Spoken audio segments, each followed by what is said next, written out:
Ahoj fanoušci fotbálku. Povíme si něco o tom, jak se fotbálek hraje. Pojďme na to. V tubusu nebo v krabici jste našli hrací plochu a rozdělaný mantinel s čísly na spodní straně. Mantinel sestavte podle čísel a položte na hrací plochu.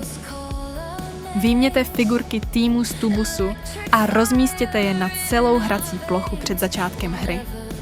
Rozestavení figurek doporučujeme podle reálného fotbalu.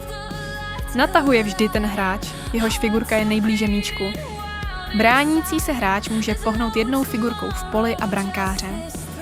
Figurku nelze dát přímo před hrající figurky, ale nejblíže na vzdálenost ležící figurky. Hrající hráč může pohnout jednou další figurkou. Kopem se rozumí úder do míčku poklepem, ale potřeba udeřit s citem. Nebo tlakem hrany figurky na míček, ale je potřeba také hrát s citem. Nicméně, časem to vychytáte. Figurkou během hry necvrnkáme.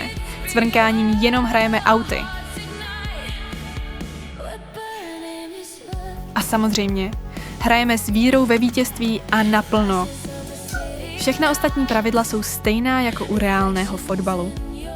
Zažijte s námi spoustu zábavy a adrenalinu. Váš fotbálek